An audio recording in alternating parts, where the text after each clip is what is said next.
Go. What's up, guys? Welcome back to the Uncensored Critic podcast. Thank you so much for tuning in once again for another episode. I sincerely appreciate it. Thank you so much. And it gives me great pleasure to welcome on today Miss Rosie. Oh, I should have asked you this before we started. How do I pronounce your surname? Good question, because one side of my family say it differently to the other. So Okay. I would say Rosie Sheehy, as Okay. in both pronouns, but it's Irish. It's Irish, but apparently the Irish pronunciation would be Shay. So if you ask my dad's side, they say no, we're Shays because it's our name. And then if you ask my mum's side, who they married into it, she would say I'm Mrs. Sheehy. So it's a conundrum that Which one do you prefer? I say Sheehy because why not? Yeah, why not? Let's do it. Cool. So Rosie Sheehy. Rosie Sheehy, thank you so much for being here, Rosie. I saw Rosie a few weeks ago at the National Theatre when they were just finishing Romeo and Julie alongside Callum, whose surname I've forgotten now, but he's an amazing actor. Scott Howells. Scott Howells, thank you. Yes, amazing actor. Hi, Callum. Sorry, mate. If he's listening, I'm so sorry, mate. I love your work. I love you in cabaret. So Rosie trained at RADA and graduated in 2015, and her CV includes a massive projects on TV, DCI Banks, Chernobyl for HBO, and Call the Midwife. And on stage, her work includes Uncle Vanya, The Whale by Samuel D. Hunter, The Wolves, and King John, Richard III, and All's Well That Ends Well at the RSC. And of course, Romeo and Julie, not Juliet, Romeo and Julie, a new adaptation of Shakespeare's play written by the great Gary Owen, great Welsh playwright, which played at the Sherman Theatre in Cardiff and as well as the National Theatre recently. And I saw Rosie give a stellar performance in that, and it's a huge honor to have her along today. So hello, Rosie. Wow, that was such a beautiful introduction. Thank you so much. Oh, thank you. Oh my goodness. You guys, how are you? You okay? I'm really, really well. Yeah, the sun's out, and so it's just lovely. Yes, it's amazing. And you're in Port Albert at the moment, right? I am in Port Albert. I'm at my parents' house, and yeah, we finished the play last week, so I'm just having a quiet time.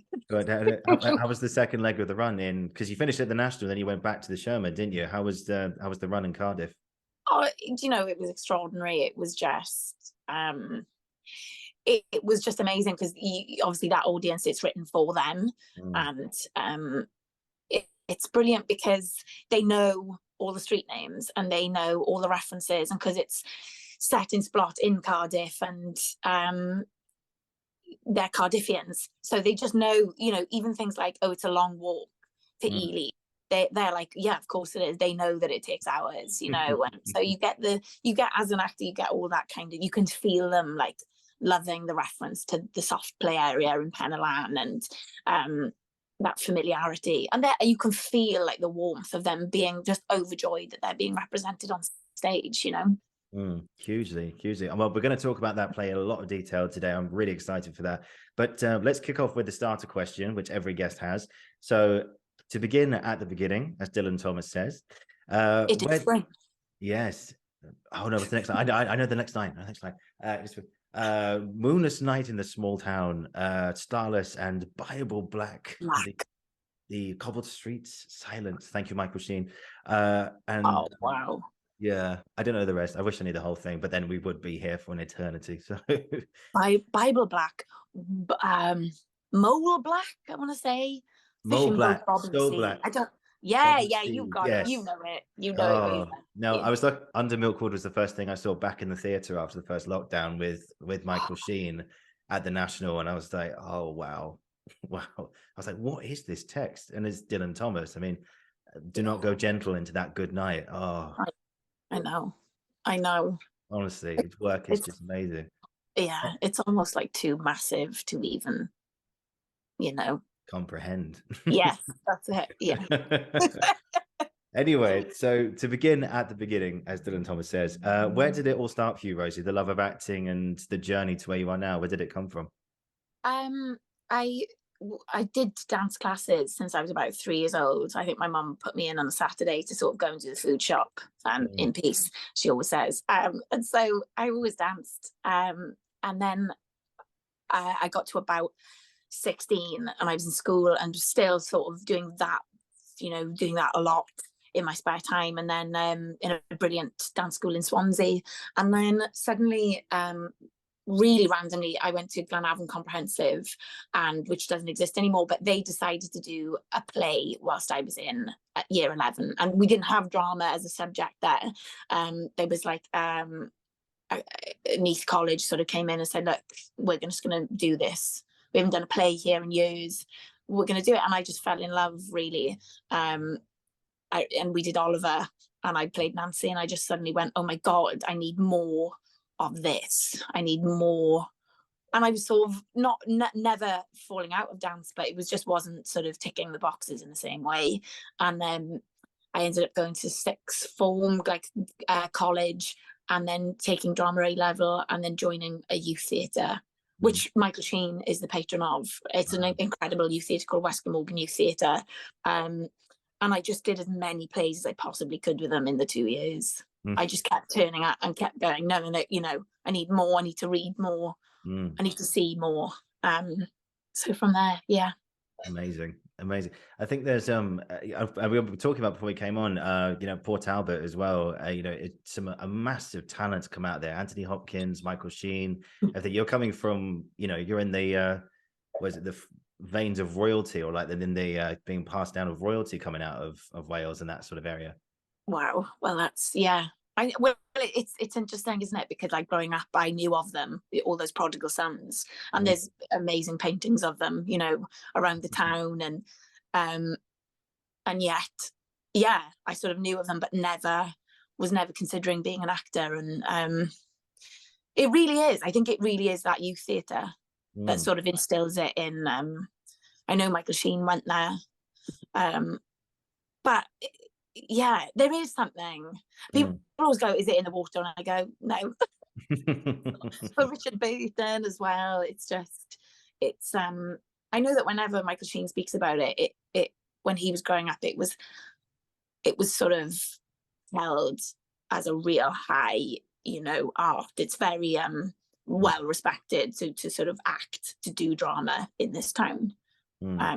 Which is such a shame, because when the funding was cut, and it wasn't a subject in schools anymore, I think there was a real loss and a real sadness to it, and they really fought to sort of bring that back into the curriculum, I think. And it is now. I know that in the secondary schools in the area now, but yeah, it's almost like, you know, like in Wales we all love rugby.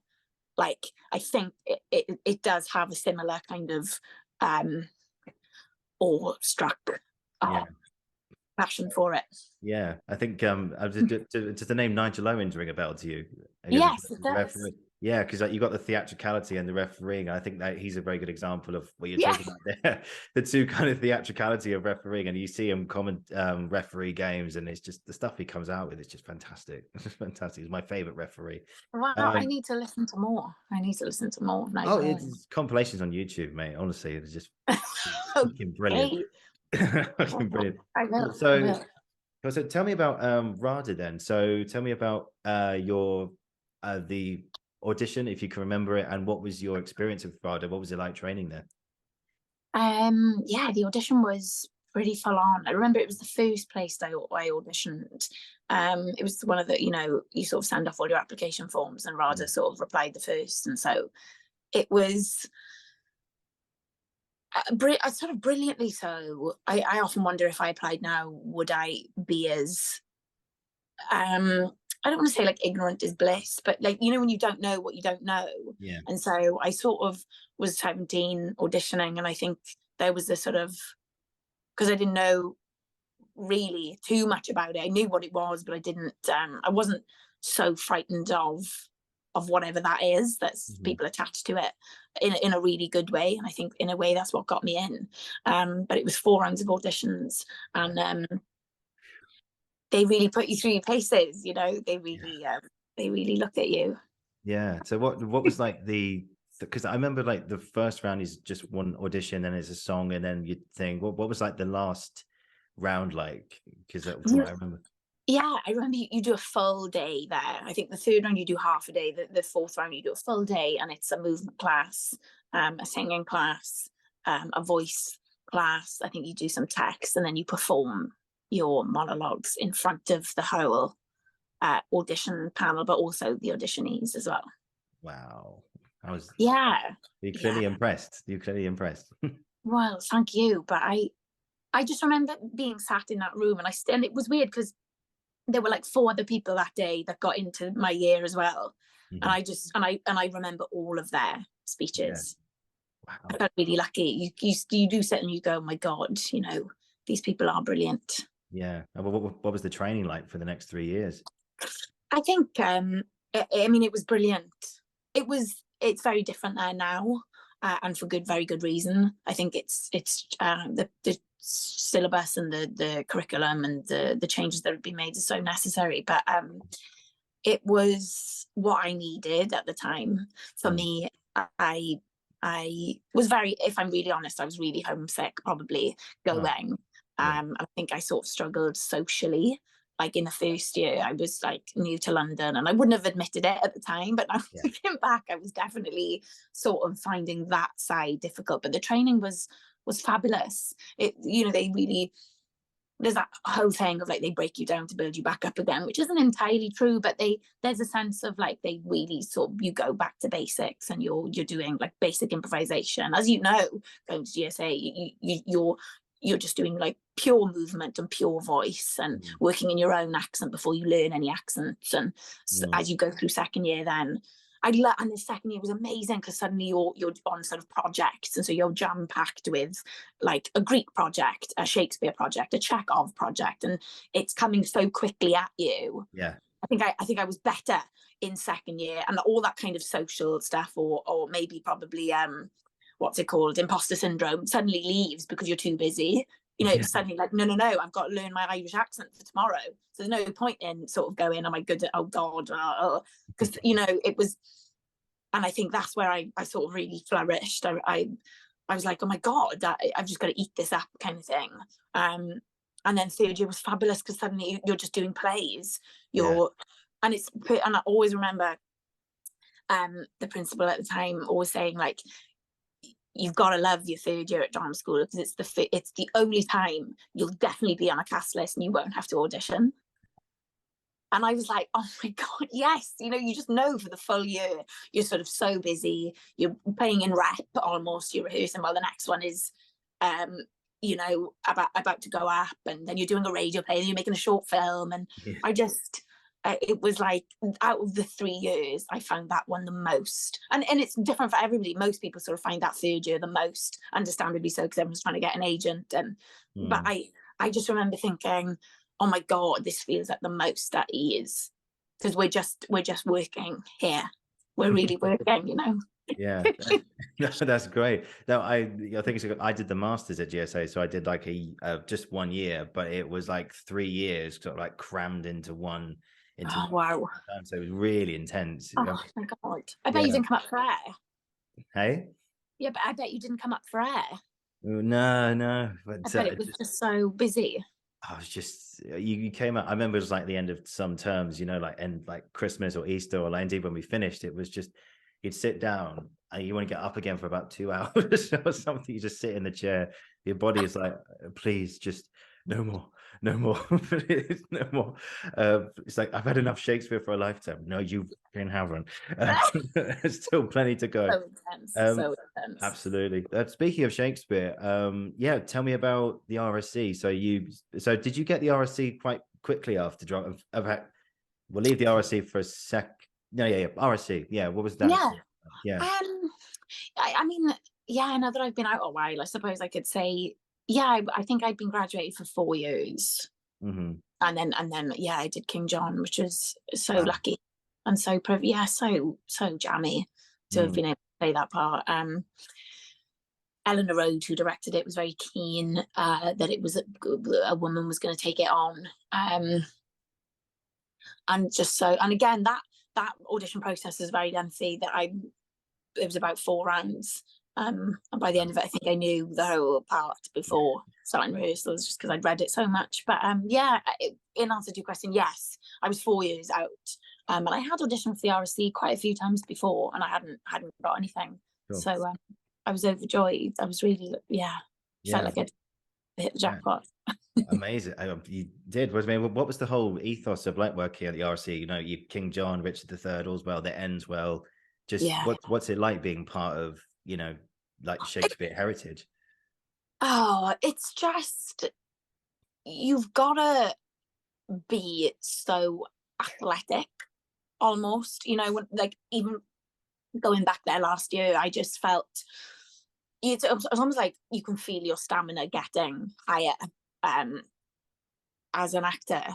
Like, you're like, even like that basic kind of technique stuff, like your ability to sort of like breathe for so long and speak verse so clearly, and intellectually I find it so challenging and stimulating, and every night, you know, having to kind of ride the verse, or find something new with it, and I just love it. I just love it so much. Yeah. But I'm always shattered by the end of each run, Yeah. because I think it just demands something, you know, more than contemporary text. But it's just beautiful, and if you love Stratford upon Avon, then it's just dreamy, because there's swans sort of walking around outside, and Shakespeare's grave is down the road, and you know, I just live my best Judi Dench life, really. I just sort of swan round going, oh my God. Should I compare thee to a summer's day? Exactly. Read a couple of sonnets before going to bed. Yeah. But it's amazing, and as a company, I just love it. You know, you're there. There's a company usually of 20 actors or so, and you end up being a family by the end of it. Oh, hugely. You know, that real theatre company sort of thing. You do become like a unit at the end, don't you? Yeah, and the ability to play in rep, which I don't know if they do anymore. Actually, I think that's changing now. Yeah. But for years, that was the only company that still, you know, you still sort of rehearsed in the day and played in the night on something else. So it's all encompassing, and it's like, you know, you go up there to really get good at Shakespeare, and as it should be. That I think, yeah, that should be the place that you go and really do it. Yeah, hugely. Proper. Yeah. So, you know, in terms of like, because, you know, I think all of us have been there, you know, when you read Shakespeare for the first time in school, you know, you're reading it and going, I have no idea what are these people saying? You know, they just Yeah. don't make any sense. But actually, you know, once you delve into it, it does make a lot of sense. And one of the ways that some directors like to work is like they like to break the lines down and find how many beats are in the line. So they look at the iambic pentameter, and then they sort of manage to sculpt a performance from that, because that this line should be stressed in and this one not so much, but this one definitely so. Where do you, how do you personally prepare for Shakespeare? Do you break the text down into beats? Do you look at the verse and try to translate it and then just take that feeling on top? What's your process? It's always, oh, it ends up always being different on any play that I look at. Depending on whether it's prose or whether it's blank verse, but I always find myself coming back to Peter Hall's book of advice to the players, which is like so old school and so amazing, but I just think it's short sections, and so if you feel like you're like, when do I breathe, for example, you know, even if you want to sort of break the rules and do your own thing, which they're totally for up there, there's not they're not sort of like hammering away. You know, there isn't somebody there sort of on a lectern sort of tapping out, you know, the vocal coaches and going, no, you must breathe now. But I find if I'm ever lost, I always find myself returning back to literally that Bible. But yeah, I do. I always translate it into normal text, always, and I try and sort of find my own contemporary version of it, and I suppose, and I sort of spend like a lot of time sort of just like sitting with it quite quietly to try and sort of get the thought in my head, or the length of the thought. And every time you look at it, even, you know, months later, even as you're saying it, you're going, oh no, that sort of got that context to it, or there's that angle, or did he really mean that, or what? Or there's a lightness there, and you can sort of drive yourself slightly insane, but you have to sort of enjoy, like, you know, hitting consonants right at the end, or being delicate, or being, you know, enjoying the emotion in like a vowel sound or something. There's just so much. But my way in has to be, what does it mean for me right now? Otherwise, what's going on? Yeah, that's the big one. That's the big one. And it takes so long. It's such a long to go in, like, oh God, what's this mean in thesaurus, and what are the other words, and what But I always find, I don't know if you find this, Oliver, but there's a point where you just go, oh my God, I understand. I feel like I understand the belly of it. Mm. Yeah. And But yeah, yeah, once you sort of get that, then you sort of think, how was this inaccessible before? This is actually brilliant. This is very accessible, to yeah. everything. Yeah. Do you have like a favorite line of Shakespeare, or one of your favorites that's in your top 5 or anything? Oh, that's such a good question. Do you know, I love Hermione's speech in Winter's Tale, Sir, spare your threats, the bug which you would fright me with, I seek. I Oh, just think it's so, yeah. even So that's spare your threats. Yeah, I yeah. know. Mm. How strong. So Yeah. spare your threats, the bug which you would fright me with, I seek. It's like, whoa. She's what? It's like so resilient, but yet so not volatile. Mm. I Yeah. just think it's the most yeah. I love characters who are sort of quietly assertive. I'm always drawn to those that are like the most kind of especially women. I'm just think, oh my God, here comes brilliance. When you sort of can see a character sort of going, no, don't, or sticking up for themselves, or a sense of like justice or righteousness. I think that's why I'm drawn to Hermione. Yeah, hugely, and I think some amazing stuff you've done. And I think my favorite one, well, one of my favorites is Iago in Othello. Even though he's a jealous, scheming little bastard, he's always saying things like, "Hell and night must bring this monstrous birth to the world's light," and even then, it's like, how are you doing? Yeah. How are you doing that? Honestly, I had no idea. The man's just genius, absolute genius. I'd say I really enjoyed your little clip of Sonnet 66 in the Sonnets and Solitudes series that the What? RSC produced. Oliver, thank you so Yeah. much for watching that. No, yeah, you just type it in and it's like Rosie Sheehy, Sonnet 66, like RSC. And I was like, oh, what's this? And I was like, yeah, I mean, that was I think at that time, all of us just in lockdown, and as actors, there was barely any work around for ages and stuff.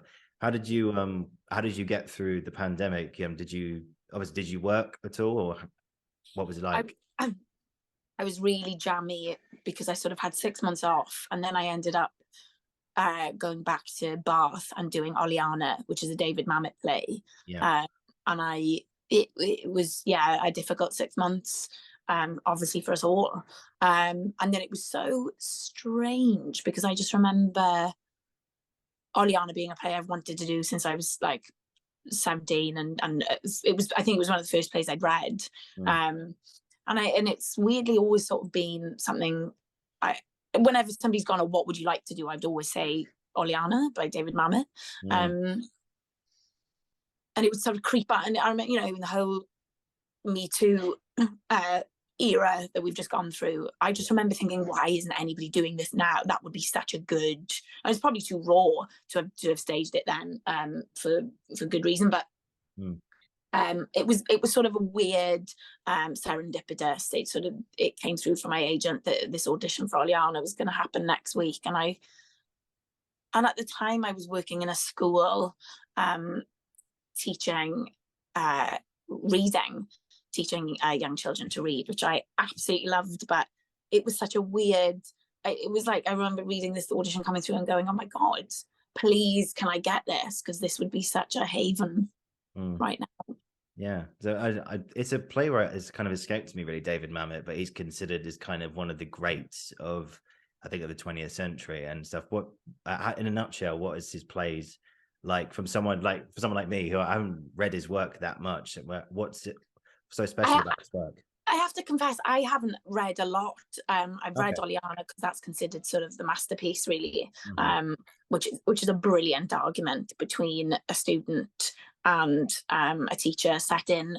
It's again, I think it's set in Chicago because David Mamet's from Chicago, so that's where we set it anyway. But it's set in a university, and it's a power struggle between professor and student, and it's a discussion about, people call it like a battle of the sexes, but really it's about two humans who I think this is quite controversial to say, but I think really sort of in a weird way really love each other, Okay. but cannot meet eye to eye, and it just gets worse and worse and worse and worse. And I won't spoil it for you, but it's a tremendous play. A lot of people don't like it. A lot of people sometimes say that he, as a writer, can be, his angle is misogynistic. When I was doing it at the time, yeah, I had a lot of actresses who come up to me, and there's this sort of amazing story of in the 90s when they did it at the Royal Court, that the audience sort of cheered, you know, against the woman, and yeah, the actress playing it had to sort of run out of the theatre every night and get put into a taxi because people were spitting at her at stage door. And oh god, yeah, you've got to read it. It's at the time in the 90s it was so controversial. But then I think now doing it in today's era, it's a lot more balanced as a piece. So I just loved it. I was really lucky in the lockdown that came in. Yeah, I need to read this play. That sounds interesting. Oh, you should. Yeah, you should. You really should. I mean, to get that strong a reaction from an audience at the end of the night. Oh yeah. Oh god, yeah. I mean, can I swear on this? Of course you can. Fuck it. Apparently, yeah. It's in a show report. There's an audience started to chant, "Kill the bitch, kill the bitch." Yeah. Yeah. Really? Yes. Yeah. And now doing it now, that never happened. You know, no. Yeah, we're a lot more. Well, times have changed. We're a lot more educated. Yeah, hugely. I mean, it's kind of, well, obviously whoever the actress was, you know, obviously I feel for her tremendously, but you know, it's just at the end of the day, it's just a piece of theatre. But to get a reaction, yeah, I need to read this play. I need to read David Mamet. This sounds interesting. It's weird, that kind of, because sometimes like people who are on TV soaps get it, don't they? Like in the street, like it's an audience can't quite dissociate that they're an actor and they're not the actual character. But it provoked a really violent and visceral reaction. Yeah, cool, great. I'm sure I'll ask more audience-related questions about Romeo and Julie. So let's jump into your main body of work, that you just finished. Romeo and Julie is a brand new play, which is an adaptation of Shakespeare's Romeo and Juliet, set in Wales. It's written by the fantastic playwright Gary Owen, who I have to give a personal shout out to for his play Love Steals Us from Loneliness. I did a monologue from that, which got me into GSA. So thank you, Gary. So yeah, I went to see it at the National a few weeks ago on the Friday night before the Saturday where you finished, and then went back to Cardiff, which you've just finished. And I have to say, it was a really, really brilliant adaptation of Romeo and Juliet. And I think for anyone, you know, forgive if this sounds a bit pedantic or anything, or a bit kind of silly, but I think for anyone who hasn't read Shakespeare for the first time, or doesn't get it or understand what it's all about, essentially, I think your play was a really beautiful way of showing people this is what the story is about. And I think they'll go, okay, now I've seen this, I want to actually see the Shakespeare, and as a result of it. And I think that was my reading of it. If that sounds a bit silly, then, you know, no, not at all, not silly at all. Yeah, it's amazing that you felt that way from it. Yeah, because I suppose you could say that the links between the two are really tenuous. They're you know, it's a completely different setting. It's completely different. It's a very small cast. You don't get. I suppose the families they're not warring, but they're not a match either. You know, their class declensions are so small between the two families. It's so true of Wales that, you know, you can sort of live one side of the fence and feel that your opportunities in life are much lesser than if you lived on the other side of the fence, you know. Like you can literally live streets apart, yet your outlook on life is really different. And I think he captured that so amazingly well. Yeah, it's interesting because, like, I'm from Port Talbot, and yet people would consider me sort of posh Port Talbot.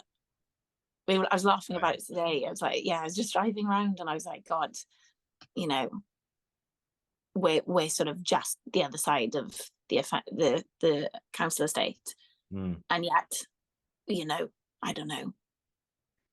We all sound the same. We're all from the same square mile. So what, you know? But it does. And I remember certainly feeling it growing up. It was like, which is amazing because Julie as a character obviously has such ambition.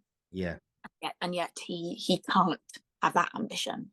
And that's what stops them. That's the tragedy of it.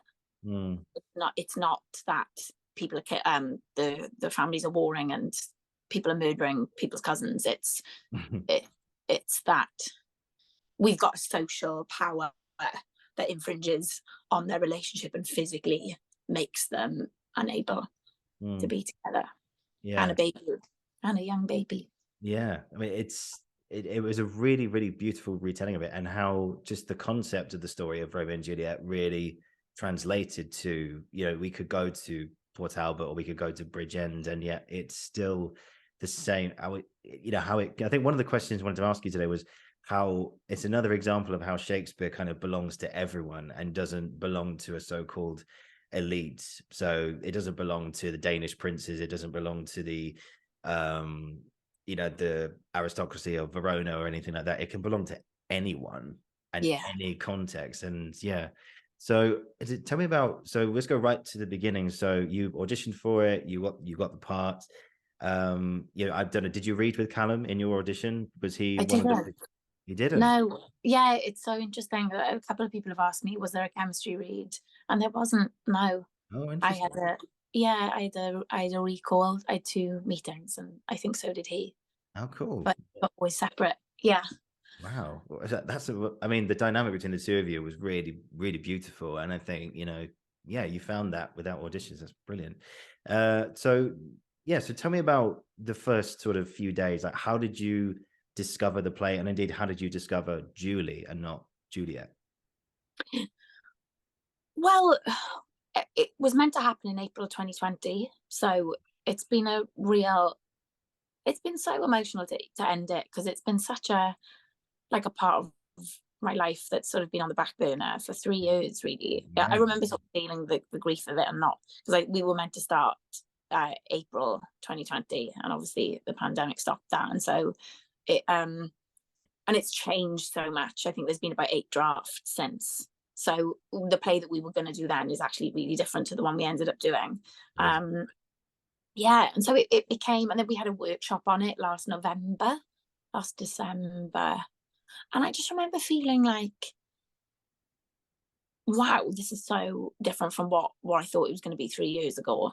And so it was kind of a process of, like, on day one, again, new draft, January the 3rd that we started this year. It was just a new draft again. And so it feels like she's been in my mind for a long time. Yeah. But it was like, start from scratch day one, dig deep.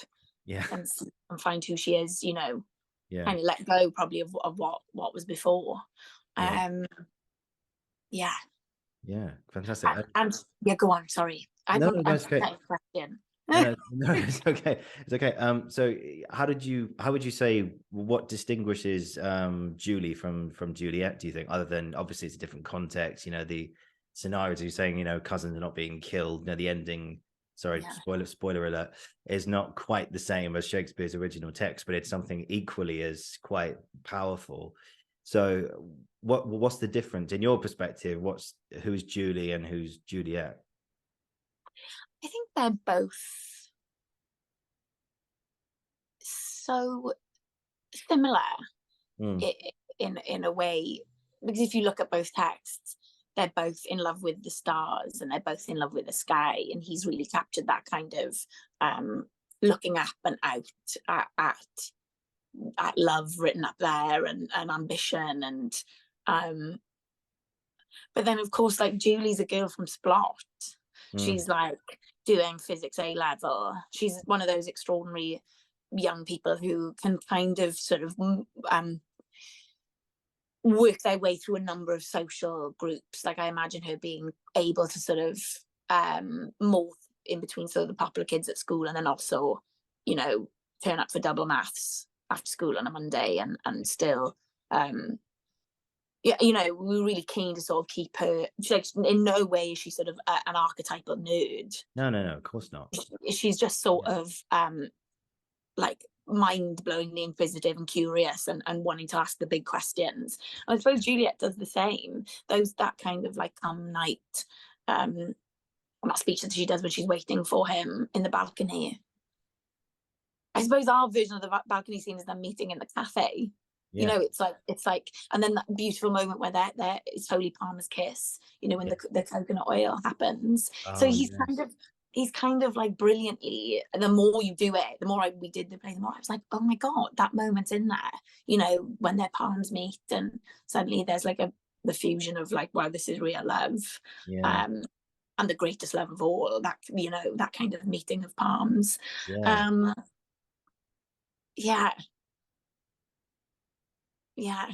don't really, so I suppose, and you know, and I suppose you could argue that Julie's not a virgin. Juliet is, if that matters at all. You know, in the context maybe, but there's just I love Julie. I really do.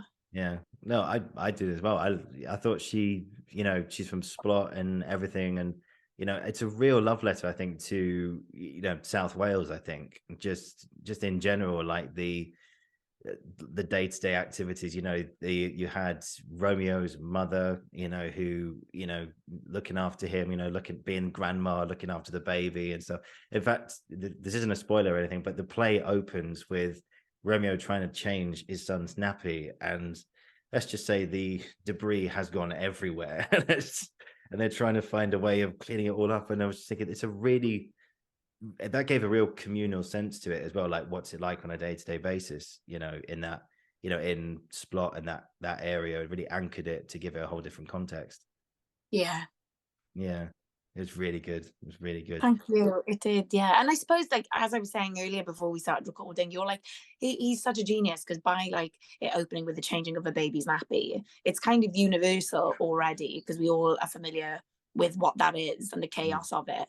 But also it like suddenly like humanizes an audience, like all that kind of, it drops people's guard straight away, because we're like right in the thick of it, and in the shit of it, and just going, oh, this is disgusting, but it's so human, because we all do it, and yet we all go, I think whatever sometimes like we people might come to the National with that kind of like, oh, I'm a theatre goer, maybe, if that, you know, people do, and then suddenly that's sort of stripped away. And so you're not like, he hasn't gone, oh, this is poverty, or this is working class, or this is whatever. It's just something so universal, and yet so dirty, but so natural. And so it does something, you could feel it every night, like an audience sort of like melting, or sort of just suddenly like community coming together already in the first action.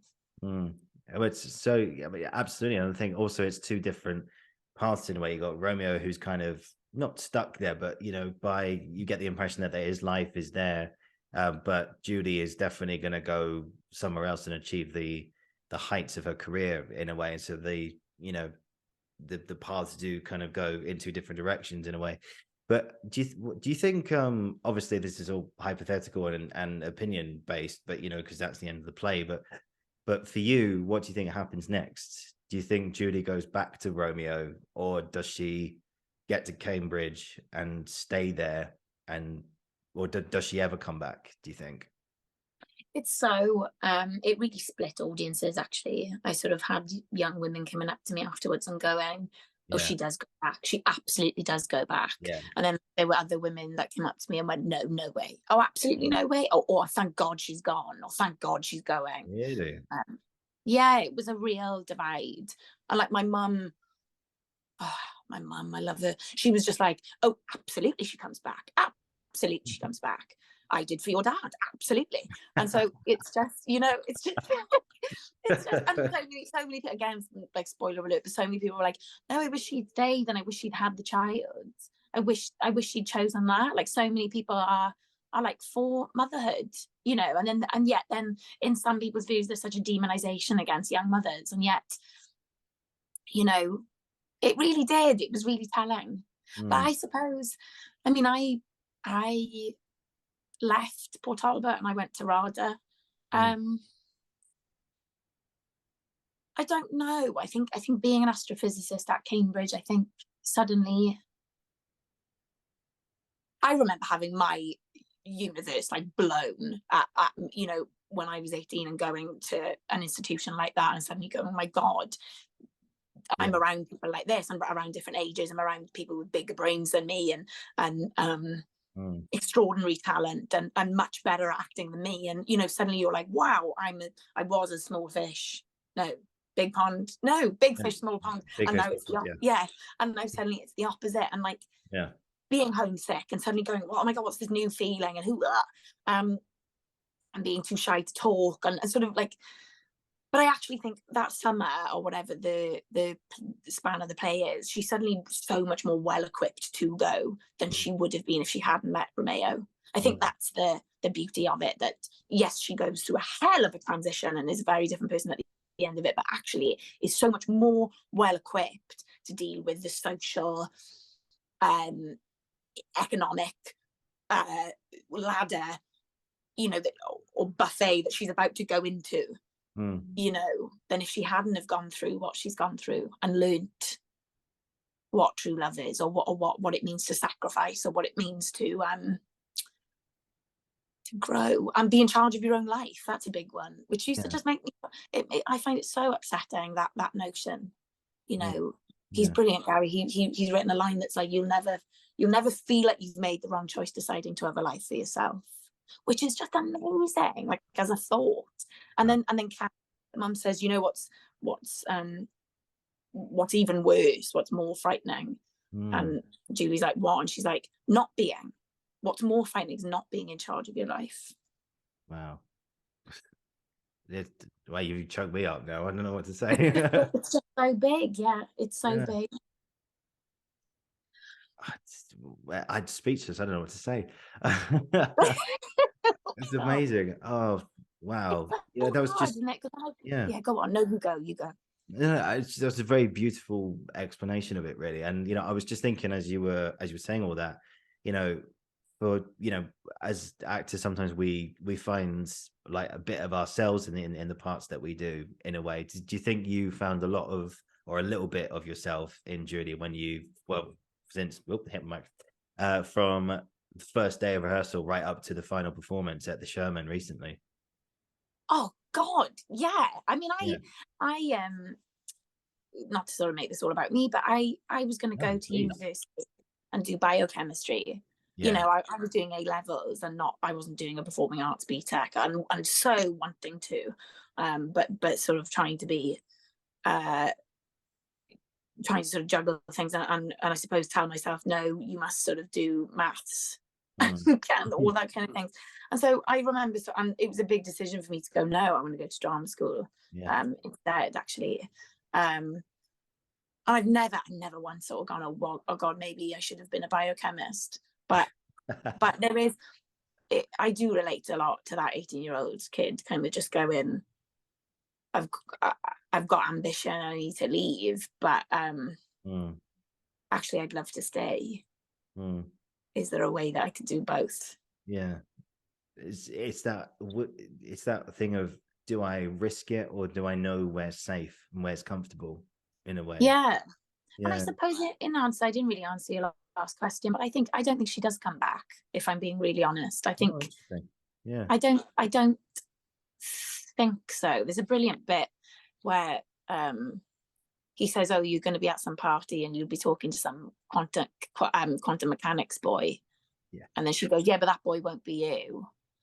And he goes, no, it won't be me, because I won't understand what you're on about.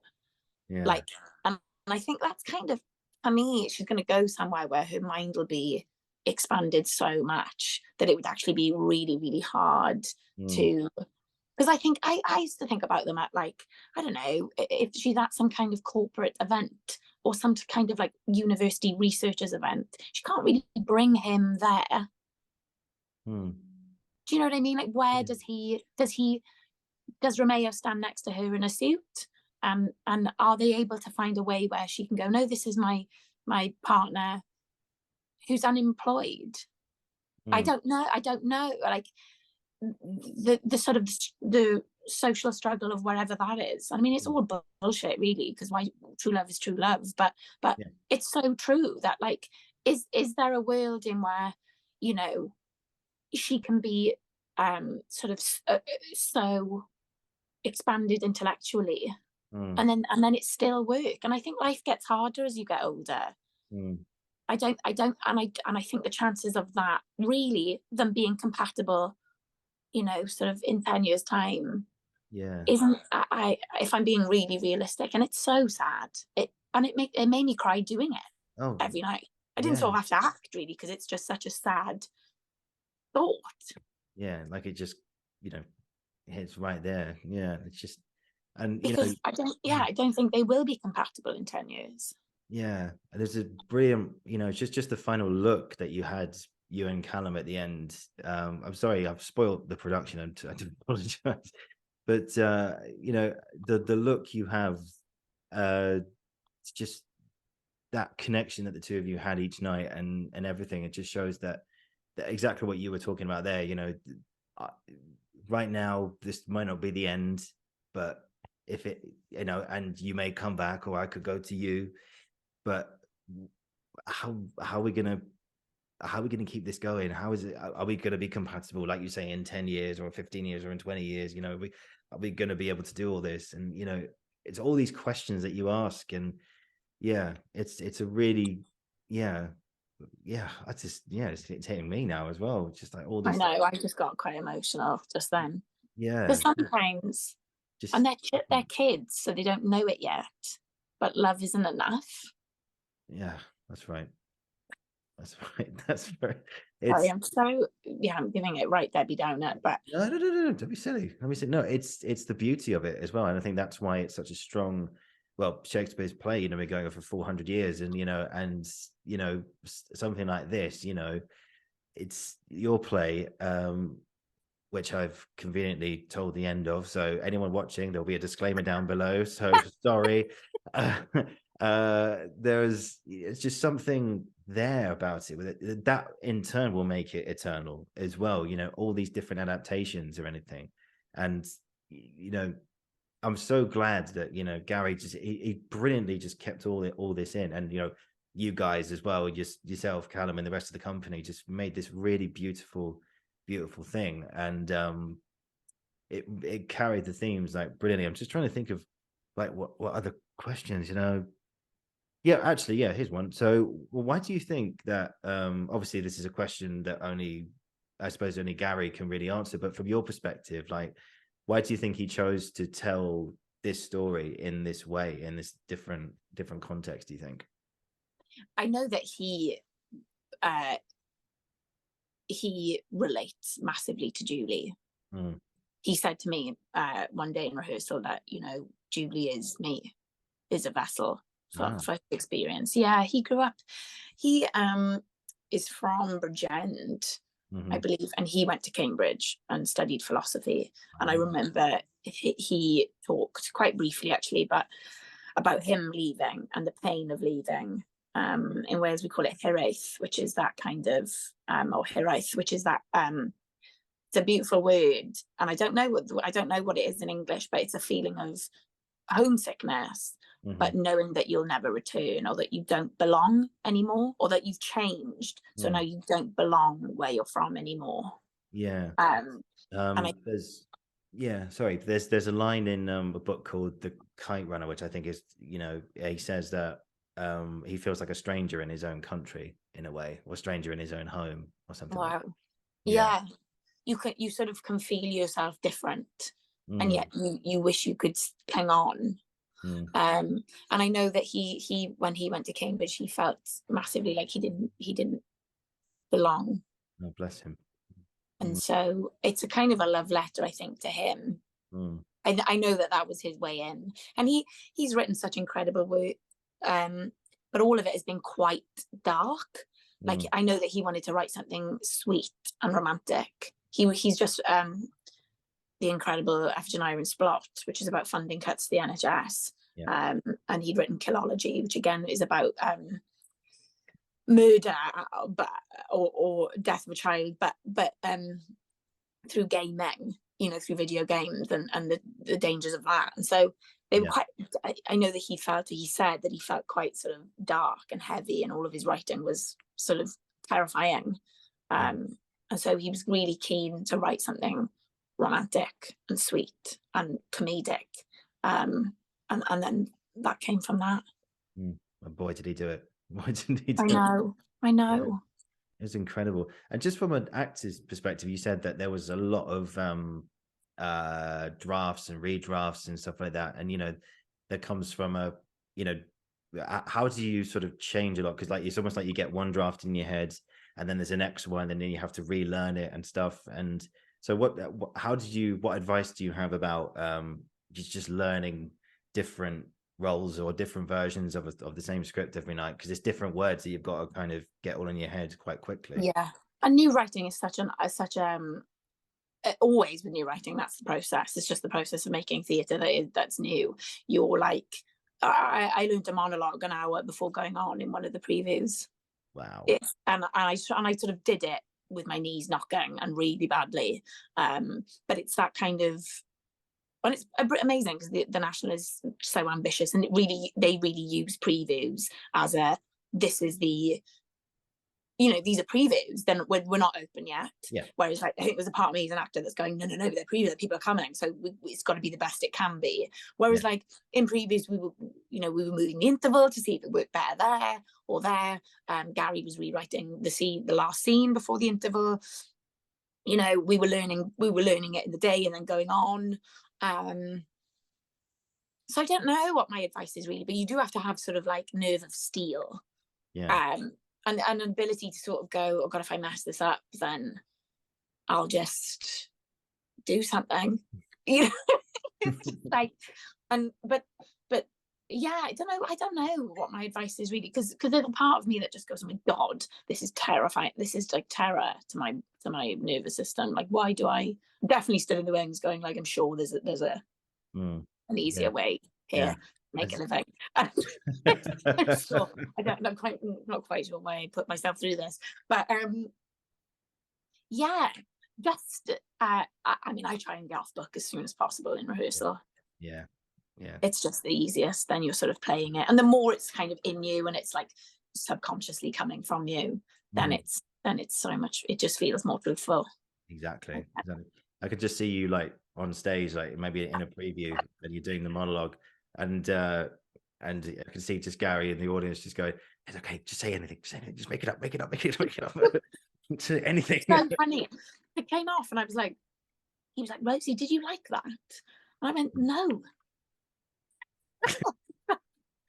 I went, no, I didn't. And he was like, okay, well, do you like the monologue? And I was like, no, I don't think we eat it, and I don't think it, it was a brilliant monologue, and what it was saying was epic. And that was another thing I have to say, as an actor, it's rare that you have that kind of agency in a room with a writer and a director. The ability for me of all, like, who the hell am I, but to turn around and be able to go, like, look, actually, I don't think, like, dramaturgically, I don't think this is the strongest option. I'm happy to go on and do it and learn it, but I don't think she would say that then, or it was a real gift, because I haven't had that ever on a project before, where you're able to kind of go, oh, hi, writer, can I ask for that monologue to be cut?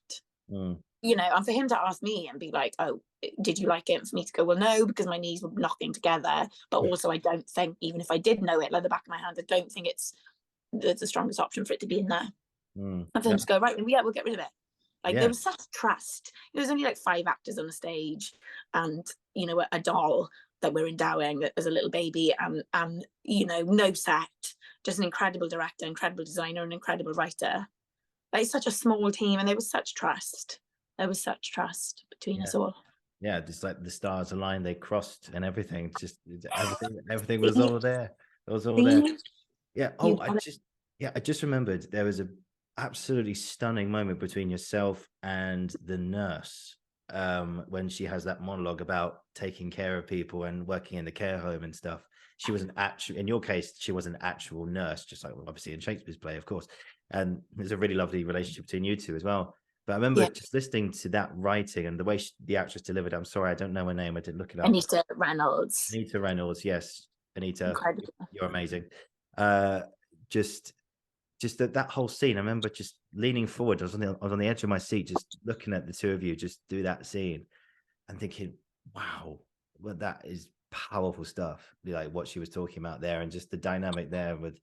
And I think, do you think that monologue was really it came from sort of Gary's, like, he must have met people like that growing up in Bridgend and stuff, and seeing what, kind of what some people do down there, and the real grafters, particularly like over the course of the pandemic, the work of the NHS and nurses, etc.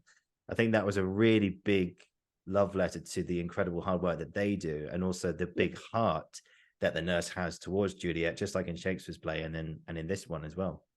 Yeah, it's amazing, that monologue, because it's actually, I suppose you could argue that it's actually about economics.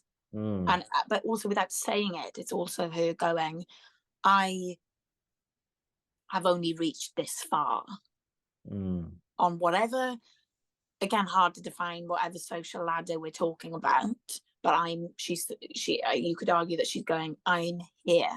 Yeah. I cannot move any higher, and this is what I do, and every day I do it, and it relies on my heart, or my kindness, or my ability to care. That's that, because you can't jam care and making somebody feel like they matter in their last days of being alive on earth. You can't quantify that into 20 minutes of an appointment, or we're like, they don't gel, they don't come together. You're putting that kind of, like, you've got 20 minutes here and you've got to care of them. Well, it relies on the person, or that rapport between humans, to make that the best it can be. And so I just think, again, I'm saying he's a genius all the time, but it's such a beautiful monologue, because, as you said, it's actually, I think it's her going, you have to get rid of the baby, even though she never says that sentence. It's her going, no, you have to. I'm telling you why this is the right choice, because your options are opening you up to an ability to go higher in the social ladder. But yet it's told through care work and the underpaid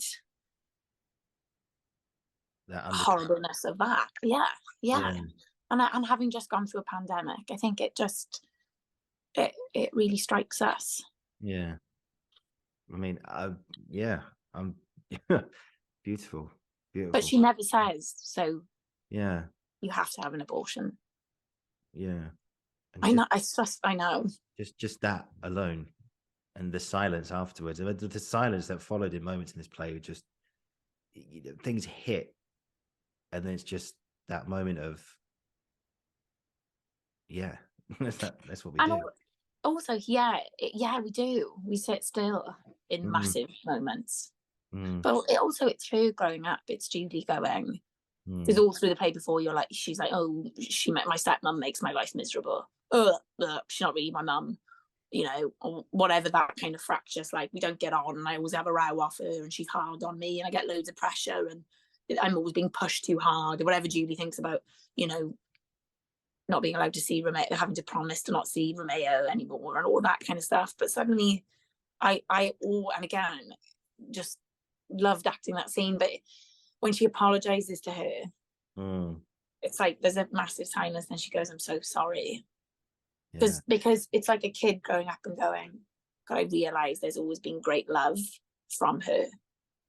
There's always been sacrifice and great love, and anything that might have felt like a row was actually coming from love, and she doesn't really know it in that moment. So Julie apologizes because she's really,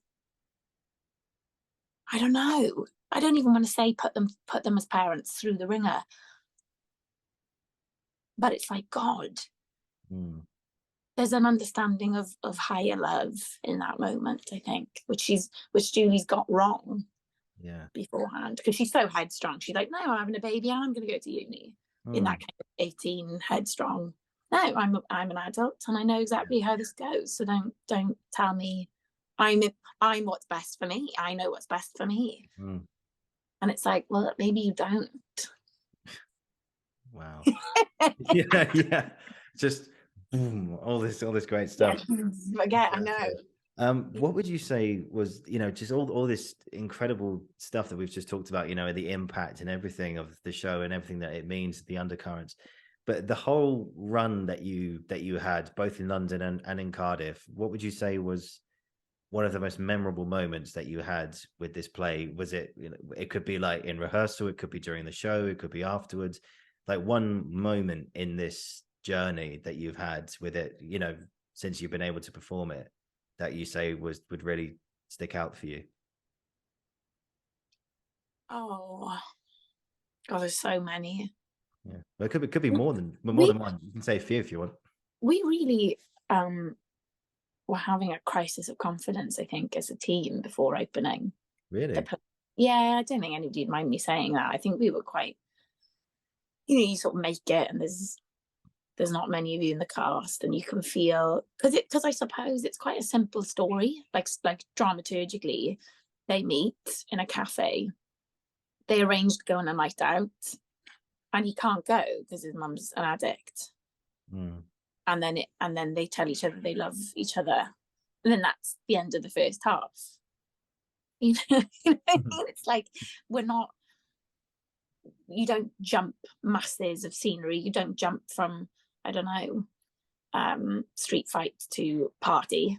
You don't get to the party, you don't get to the, you're seeing like people just be humans and having like a relationship between mother and son, or Julie and mum, or so I think there was a moment of like, God, is this gonna, have we made something that only we understand, or should there have been more of this, or should there be, like, it's like, also, does time pass enough in it, because it doesn't feel like it does.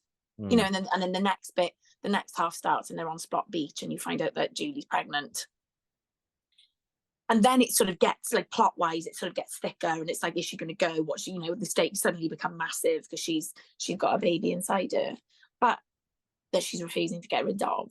But like, I always remember, I sort of hate that I'm saying this moment, because this is not really why we do it at all, but I just remember the first preview at the National and like finishing it, and as an actor you just go, oh, they laughed, they definitely laughed, and I did my acting, and I tried to tell the truth the best I could on that bit and remembered my lines, and will they rewrite that scene, don't know.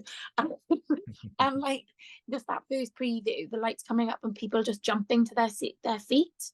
Yeah. Like, I was just, and I normally, like, you kind of know, like, I was talking about Oleana earlier, like, you kind of know that that's a masterpiece. Like, you just look at it and you go, oh my God, like, even by looking at the text, you go, bloody hell, everything about this is going to be a 5-star show.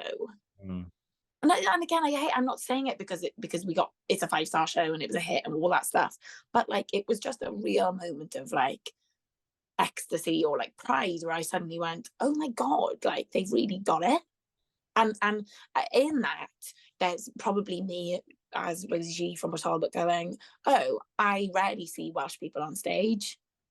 I rarely see myself represented, in full, like, what it means, whatever those Welshisms are, and that Welsh humour and that kind of like local community richness. So I think, and also waiting 3 years to do it through a pandemic. It was just like a sudden, like, oh my God, holy hell, like, we've made something that's really touched people. I feel like you get that response when you watch like a big musical, like an incredible kind of like loads of production behind it, like, incredible choreography and incredible singing and incredible, like, it's rare, I think, in a theatre.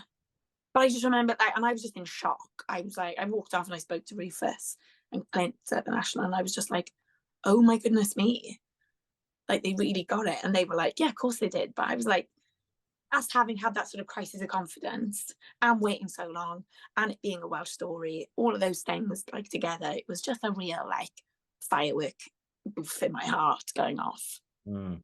Wow. And you really you have to, no, it was, and let me just reassure you that it was a really beautiful piece, and I think it really will stick out for a lot of people. And and also it shows the Welsh talent as well, and I think I booked it because it was Gary Owen, and I thought Gary Owen is one of the greatest playwrights, in my opinion, one of the best playwrights around at the moment. And I thought, if he's got a new play out, I want to see it, because the way that he writes is just incredible. And then I go along and I see his words being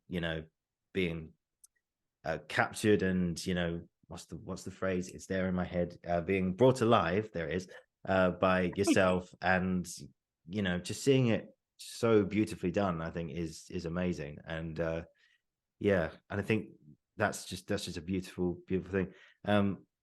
So I've got written down. Oh yeah, so the tenacity of her as well. I noticed a lot of tenacity about Julie. I have to say that the real Welsh spirit came out a lot, which I think needs more of representations, especially in West End stages as well, I think, which is just amazing. So just got a few more things for you today, Rosie. So we talked about Romeo. Right, have I said that right? Is it Romeo, or did you call it something else? It's Romeo, as in Romeo. as in Alpha, the car. Okay. Yeah. Right, Romeo. So I just so I got that wrong the Not whole at all. time. No. They were really. I mean, you only hear that once, I think, in the play at the beginning. Bob says, "Romeo, Anthony, Jones, come here and deal with the shit." And every other time you hear him called Romy. So you're absolutely, you're totally fine to think it was Romeo, because you only hear it once. Yes. And obviously you can tell from the poster, why would you? It definitely looks like Romeo. So yeah. Romeo and Julie. There we go. No, Romeo and Julie. Right. So just a couple more things. I just want to mention Chernobyl, and I just want to and The Whale as well, is the film that was out recently, which you did on stage, the actual play by Sandy Hunter. But just to get some diversity. So your work on television, so we've done a lot of your work on stage. TV, what was it like being part of Chernobyl and being with the HBO universe? Oh my God. I mean, insane. I'd never been on a set that big before. So It's really eye-opening. And yet it was amazing, because I mean, I played a small part, and yet as a team, they sent over such extensive research, for all of us on that cast list. There was like a package being sent to us, and it was like a Bible of the history and of people's stories, and real accounts of survivors, and it was just incredible. And I remember auditioning for it and being sent the 4 episodes, even though I'm in episode 2, and I remember reading it all. And I rarely sort of, eat a script up like that. But I just remember thinking, oh my God, you could just tell from the page. I was like, wow, this is like really written incredibly, and nail biting, and yeah, to watch it was just stunning. The cinematography, everything was beautiful. So I loved it, and I felt just so jammy to be. Yeah, we filmed in Ukraine and we filmed in Lithuania for a week each. I did. Yeah, and being on set with Jessie Buckley is always an absolute treat. Always a pleasure. Oh my God. Yeah. So just before we get on to The Whale, so like when you go stage and TV are so different, in the way that you perform in it, with stage you're allowed to express yourself louder, but when it comes to TV it's more reduced. So how do you prepare for a TV job? Do you just trust that what you're doing and the words and how you feel in here, or is it something else? Do you know, I really feel like I've got more to live in on screen. Whenever I love my career so far, but it's been these amazing plays, which are quite big runs, and it means that when I am on set, like a lot of time has passed in between. So I feel like I've got so much more actually to learn, because I ought to be truly comfortable in front of a camera. But I suppose, I don't know, when I was training, we weren't ever sort of told, you've got to be smaller, you've got to be more. We were always told to prepare the same.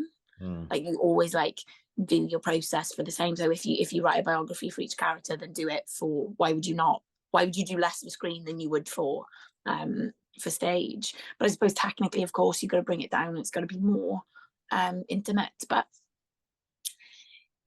yeah, it's the same stuff. It's the same, like, what's the truth of the scene? How am I, you know, that kind of stuff, which is like, what's your objective, or what's my relationship, and what's really going on here? And I guess the thing for camera as well is that you don't know until you get there. So it's having the ability to be able to be like, right, there's no rehearsal yet. You know, I've got to know it like the back of my hand. And I didn't even know like what the shot's going to be. I didn't even know like what the camera angle is until it's happening. And also, should I care about it? You know, I don't really. I always try in both. Always when I'm acting, to try and not ever be vain about any of it. Don't ever care about what you look like, or what the angle is, or what, you know, just try and tell the truth, really. Hugely, you know, and that's a brilliant way of summing it up, really. You know, just know what you're talking about, and then just tell the truth, and just let the camera do the work in a way. Prepare, and then forget it and do it. You know. Yeah. Always love that saying, know everything, now forget it. Yes. I know. What? Makes no sense. Just a couple more things for you today, Rosie. So thanks for today. I've absolutely just loved talking to you. This has been I've loved it. Amazing. I mean, just to hear you talk about the detail of the play and everything, it's just been amazing. So just to finish on, just before we get to the last question, I wanted to ask you about The Whale by Samuel D. Hunty, because you actually did the play version of that. It's now been made into a film with Brendan Fraser and Sadie Sink. We were speaking about before we came on about, I just want to ask you that question I asked you before, actually. For anyone who hasn't seen The Whale or is going to see it, you know, just skip ahead now. So The Whale is a story about a man trying to rebuild the relationship with his daughter, who he left because he fell in love with somebody else and left the marriage. And then he's in the last few moments of his life, and he wants to rekindle the relationship he has with his daughter, although his daughter Ellie is fighting against him the whole time. And so just two questions about this. So how did you find Ellie, and do you think that she'll ever forgive her dad for what happened, even after the play's conclusion? I loved Ellie so much. Yeah. So much. I think she's beautifully acerbic and mean, and to play her, I think you have to kind of believe that she's right in that, and I really empathized with her. I just loved, I mean, I need to watch the film, but I just loved all those moments of, like, you know, fighting even for like the car keys, or fighting for you know, ownership. And I love that she ran a website, you know, a website where she sort of which is horrific because she cyberbullies people on it, but like, it's such oh my god, it's so brilliant, the kind of anger, because it's not Wednesday Addams anger, and it's not she's so funny, but it's not meant to be funny. She's not meaning to be, and sort of bang, like, sort of sees the truth in people quite quickly, and sort of really knows like where their sore spots are. Love the scene with her and the Mormon, you know, where she bullies him into smoking weed. Like, it's so and then she knows all about him, like she's done the research on him, she knows who he really is, and then there's that sort of reveal. And I when I said earlier, I was so lucky at the time. This is like years ago when we did it, but Samuel D. Hunter, I went for lunch with him. We all did as a cast, like one by one, and we were able to just kind of ask anything we wanted about our character. And he gave us all a super objective each, and he always said to me, her objective is to fuck everyone else over before they fuck her over, which is heartbreaking to live your life in that way. But I suppose she's struggling with such abandonment, and the unrelenting, you know, cannot forgive, and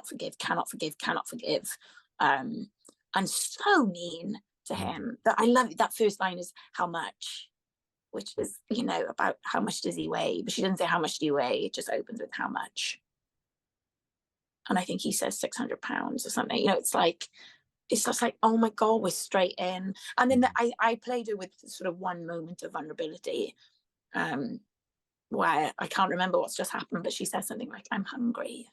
And he says, oh, there's a sandwich in the kitchen.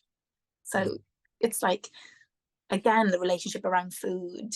And yeah, and that being where she sort of can open the door slightly to go, I need you to care for me. And I'm gonna say that to you because I'm gonna say I'm hungry. And she said, I can't remember, but she said something like, I'll make you a sandwich as well. And he goes, yeah, I'd like that or something. And then she says, yeah, no mayo.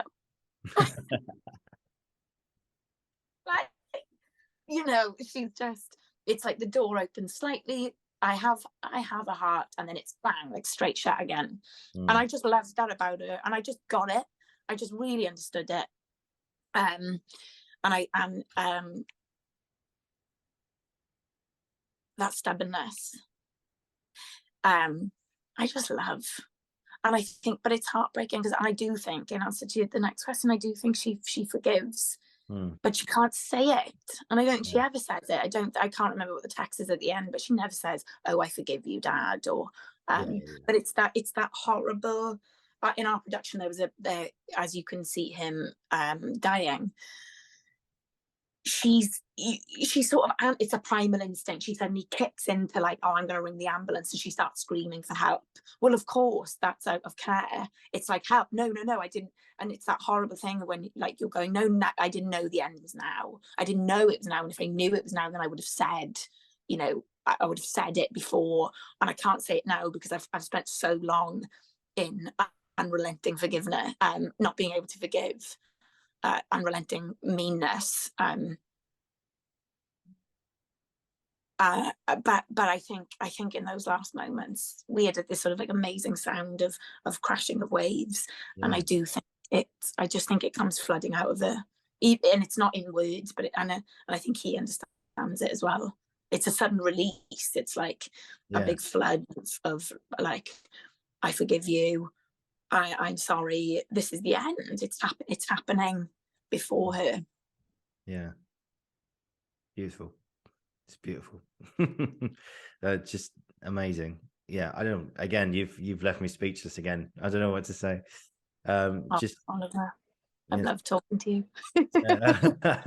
This has been fantastic, and yeah, just thank you, Rosie, for today. This has been amazing, and I want to say so much, but I don't know what to say because you've just not only in the way that you act, but the way you describe your parts as well. Like with Julie, with the whale, with your bit in Chernobyl as well. It's a testament to how you create stories and how you describe them and how you tell stories. And I think you gave you gave an interview, I think, to the Wales Arts Review, I think, about Romeo and Julie. No, not Romeo and Julie, sorry, about Shakespeare. And you know, I think you were talking about King John or something at the time.